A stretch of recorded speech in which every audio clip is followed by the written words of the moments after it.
Bon matin tout le monde, en ce beau lundi, j'espère que vous allez bien. Écoutez, comme vous pouvez remarquer, c'est maintenant officiel, nos nouveaux logos, le nouveau nom maintenant est en ligne. Donc, on se nomme l'Académie de l'éclosion. Pourquoi l'éclosion? Parce qu'on fait éclore les projets d'entrepreneurs, on fait éclore les entreprises, on fait éclore les administrateurs. Ben oui, je cherche mes mots ce matin. Donc, ce matin, mon invité qui est déjà là, donc je vous le présente, Monsieur Gilles Delisle. Bonjour Gilles, bon matin. Bonjour, bonjour, bon matin, ma chère. Excellent. Gilles a été très gentil d'accepter notre invitation ce matin parce que moi, ça fait déjà plusieurs mois que je travaille avec Gilles et il nous offre un produit extraordinaire que j'utilise maintenant. Mais avant, Gilles, est-ce que tu veux nous raconter ton parcours d'entrepreneur, s'il te plaît? La parole est à toi. Oui, je vais essayer de faire ça rapide parce que comme j'ai un long parcours, d'abord, je suis ingénieur industriel de Polytechnique. J'ai OK? gradué en 1969. Ça fait quelques années. Ça fait quelque chose. J'ai été chez IBM, une bonne compagnie québécoise pendant 3 ans. OK. Ensuite, j'ai été assureur vie, associé Oh, avec, oui, on faisait de la planification financière et successorale. Ça a très, OK. très bien été pendant 8 ans. OK. Et par la suite, j'ai été 12 ans associé dans une compagnie qui s'appelait Gagnon Delisle et Associés. Ah, On était promoteur immobilier, en fait. On vendait et on administrait des immeubles résidentiels et commerciaux, là. OK.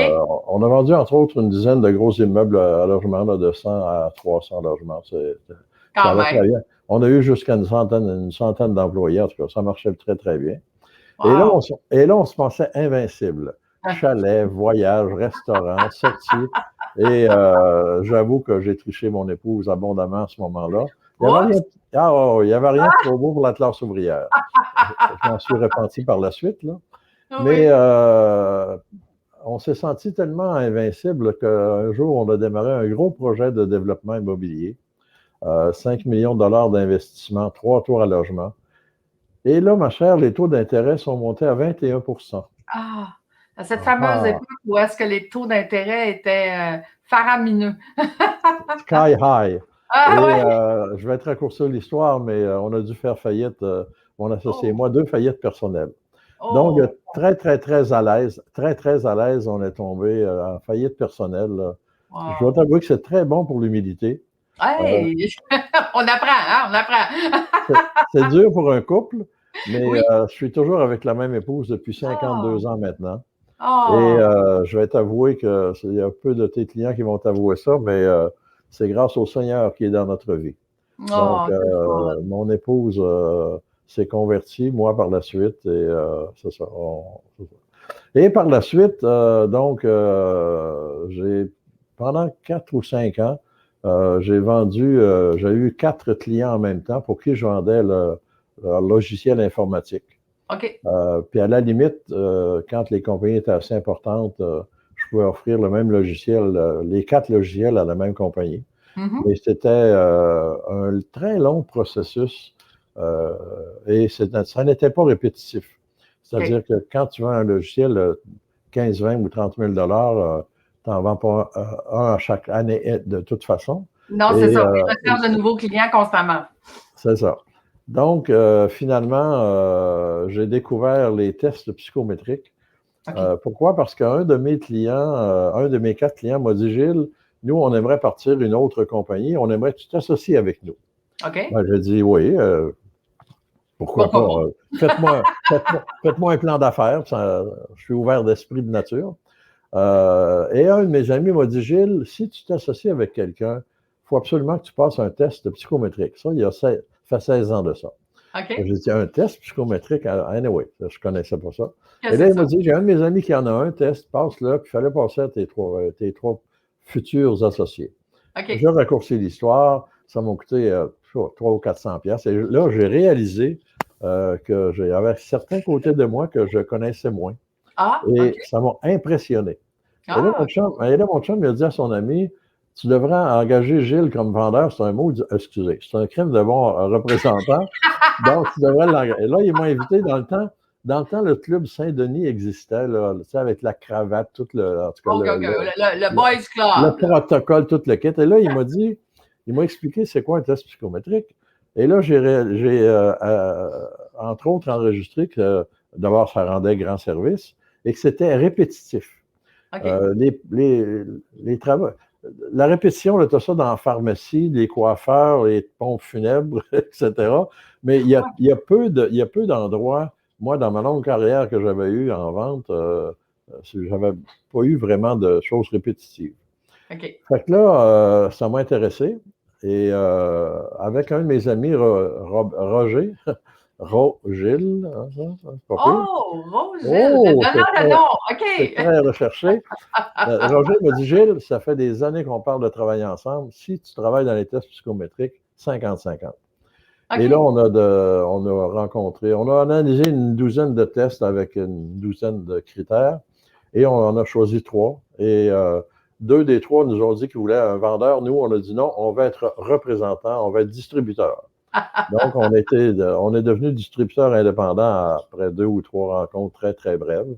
Okay. Et donc, à ce titre-là, donc, j'aide les compagnies à diminuer le taux de roulement, à augmenter la précision de leur promotion, à augmenter la cohésion dans les équipes de gestion, etc. Donc, ça fait déjà bientôt presque 16 ans que je distribue. Quand même. Oui, quand même. Mais j'ai une question pour toi, Gilles. Quelle est la différence entre un test psychométrique et un test de personnalité, mettons? Ben, en fait, un test psychométrique, c'est un test de personnalité, mais c'est davantage. Un test de personnalité, ça donne simplement la personnalité de l'individu. Okay.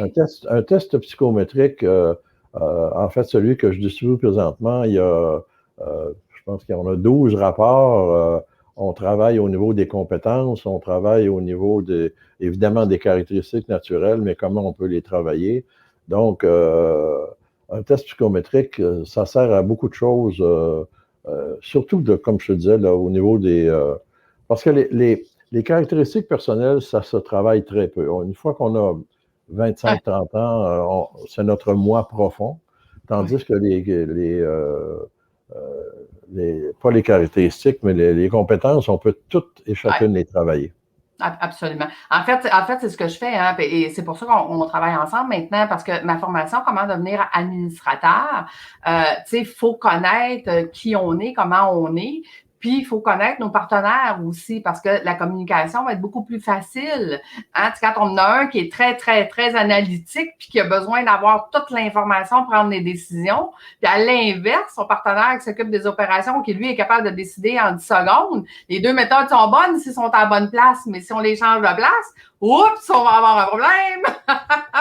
Donc, ça aide les tests psychométriques, en fait.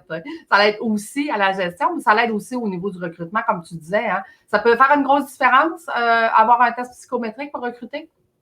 Pour recruter, ben oui, parce que statistiquement, ça augmente la précision de 4 à 5 fois. Et en plus, lorsqu'on embauche quelqu'un, un des rapports très intéressants, c'est un rapport de complémentarité. Parce que c'est pas parce que quelqu'un a toute la formation et l'expérience requise qu'il va nécessairement s'entendre à 100% avec son futur patron.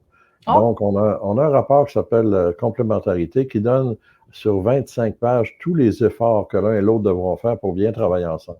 Donc, quand même! Fait que ça donne aussi, des outils, là. Ouais, si un ou l'autre n'est pas d'accord pour faire ces efforts-là, c'est peut-être mieux de ne pas l'embaucher, mettons.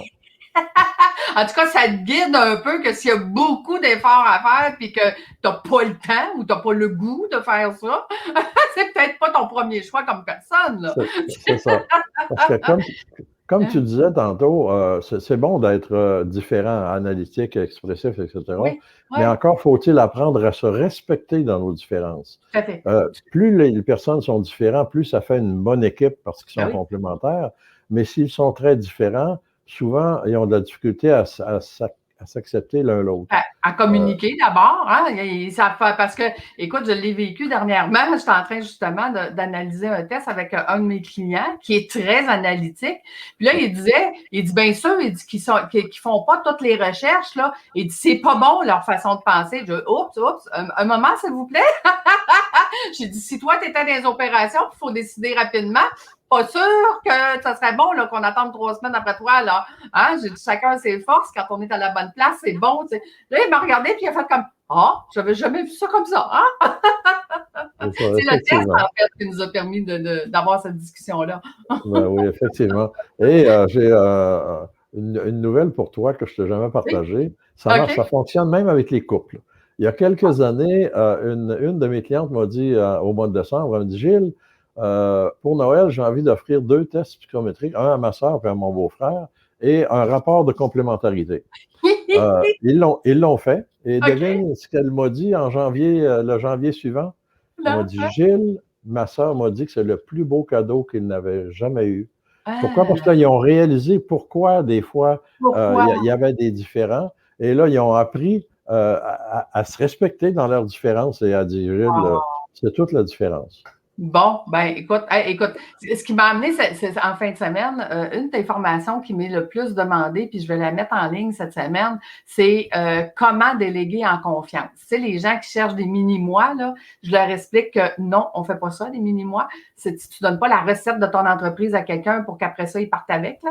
Fait qu'il y a d'autres façons de déléguer en confiance. Et je me suis dit, écoute, comment commencer cette nouvelle formation-là avec le test que tu proposes, parce que d'abord, il faut apprendre à se connaître soi. Hein? Avant de pouvoir déléguer, ben, il faut comprendre justement c'est quoi nos plus et nos moins.